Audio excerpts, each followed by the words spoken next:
I'd like to thank Marge again for her statement of this, I believe. This is the first in what will be at least a series for this month of people coming up and sharing a couple minutes about what they believe. And it may be a feature in our regular worship service. I think it's what we used to call down south testifying.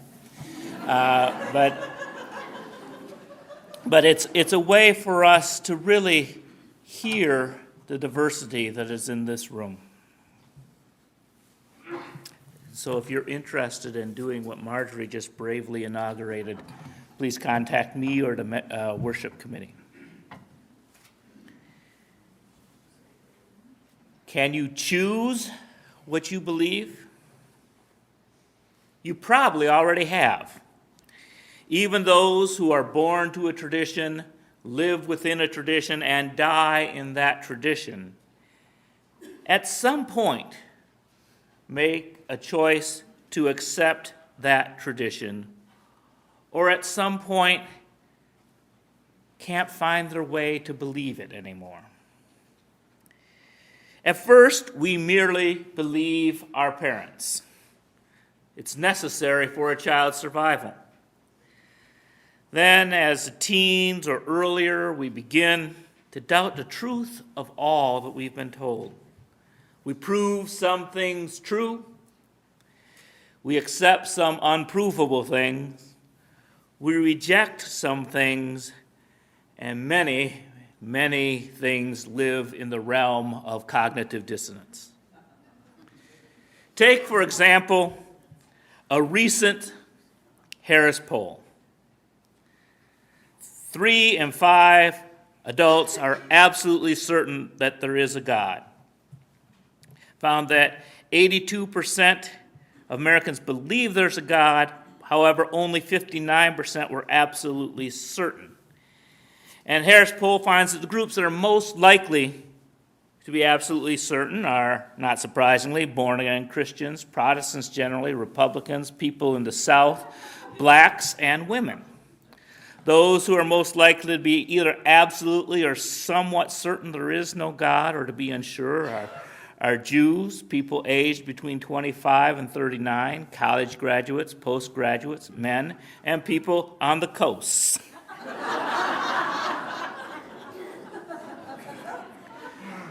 But most startling of these findings is that 6% of people who identify as born-again Christians stated that they are absolutely certain there is no God, which I thought was a basic tenet. But somehow these people feel fed by their church and their community, even if they don't really quite buy it all. Because belief and identity are very complex.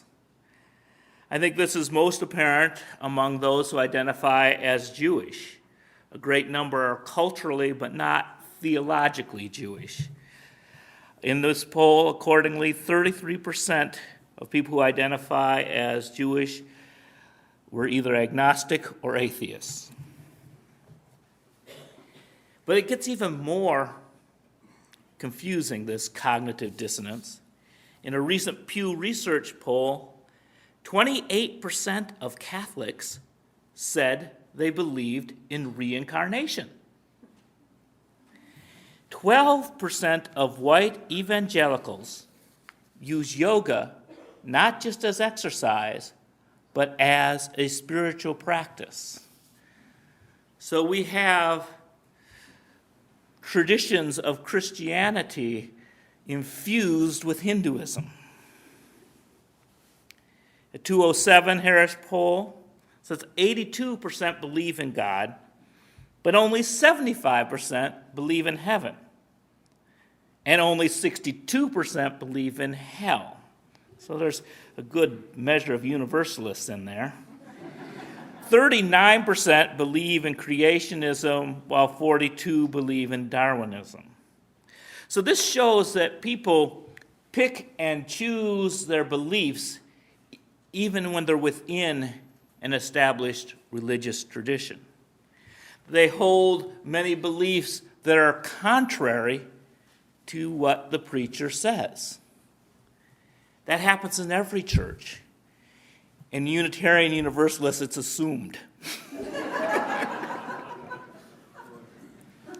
One name for this is hypocrisy.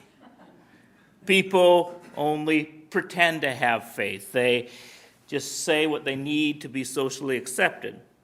But a more neutral term is cognitive dissonance, where you kind of compartmentalize your life and you have these two beliefs, but they don't really interact, or somehow you just kind of live by not looking at that paradox too closely. But Unitarian Universalism offers a third way, and that's embracing the paradox. It is possible for people with different beliefs to worship together without pretending they believe the same thing. We do not have a creed that we make everyone recite. Our diversity is apparent in the hymn we sang today.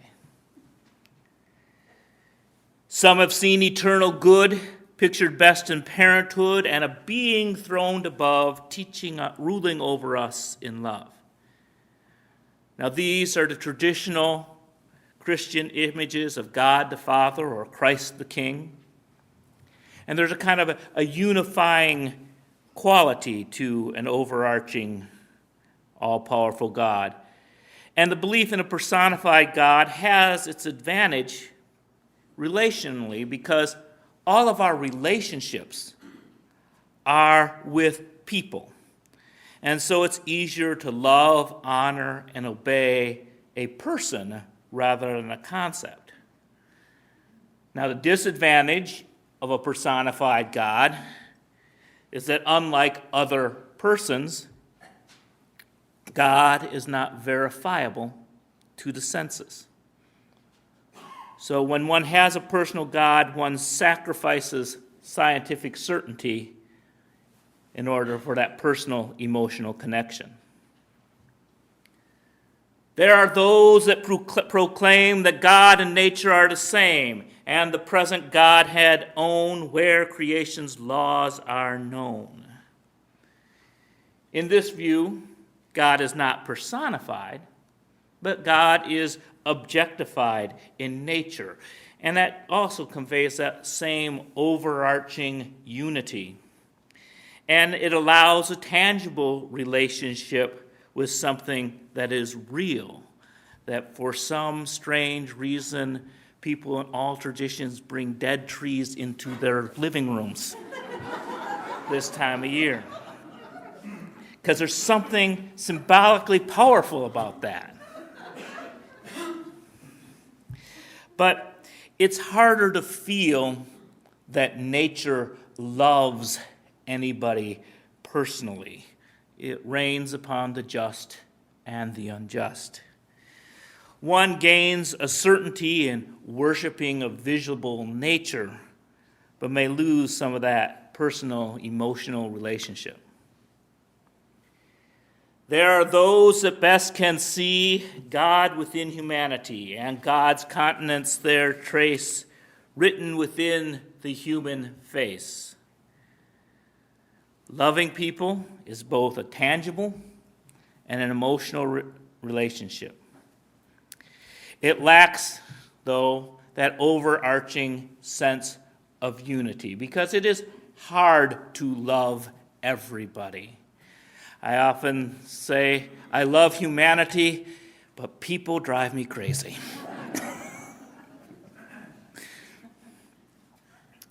Where compassion is most found, for some is the hallowed ground, and these paths they upward trod, teaching us that love is God.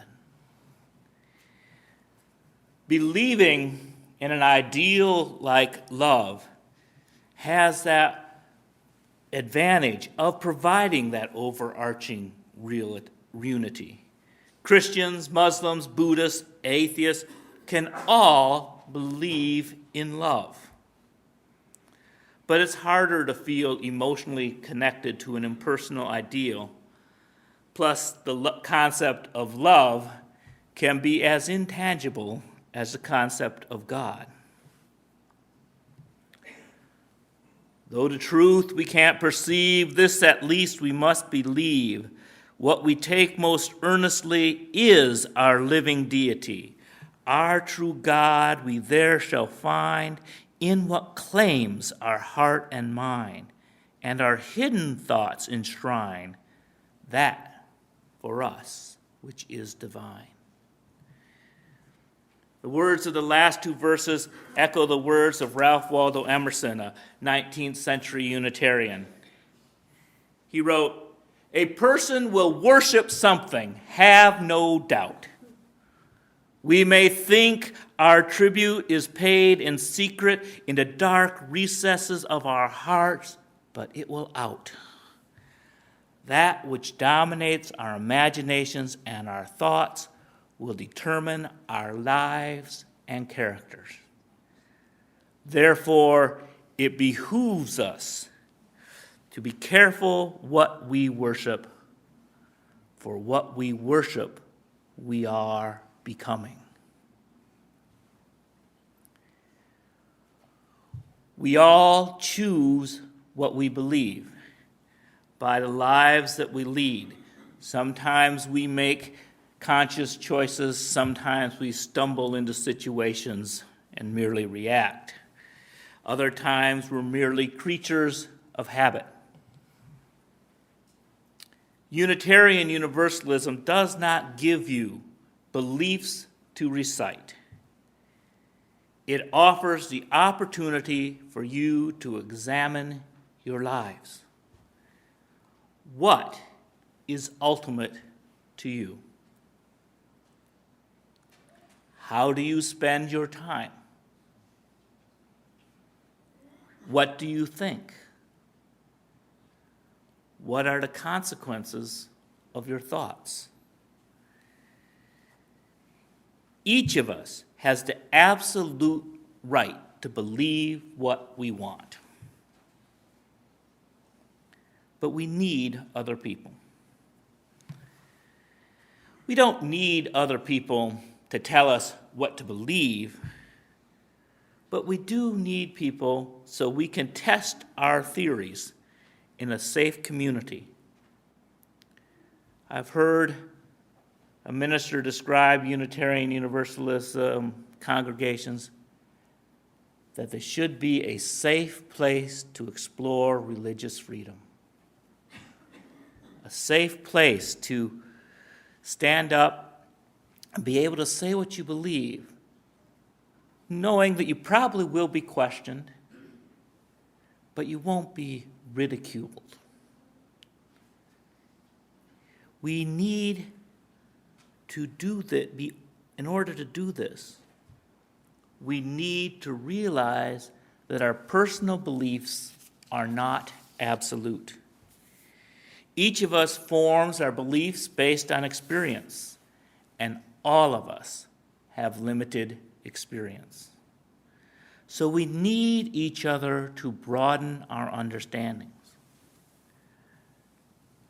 I know a man who survived a war,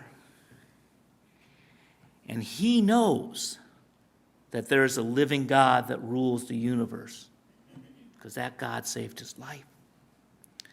I know an engineer who tells me that the universe is a perpetual motion machine. I'm not a veteran. I'm not a scientist. I perceive a living universe, but neither machine nor God.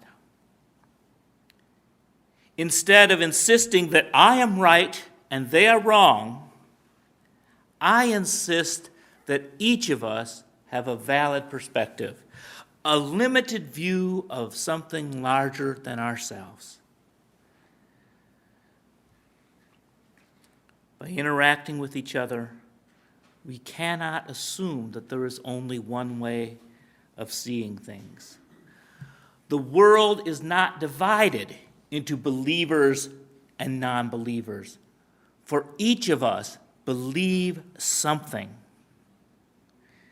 Living here in this fellowship should help us clarify our beliefs and understand them in the context of what others believe. Know what beliefs you have chosen. Listen to the beliefs of others. Reconsider your own beliefs and be considerate of other beliefs. Believe in yourselves and each other. May we bless and be blessed.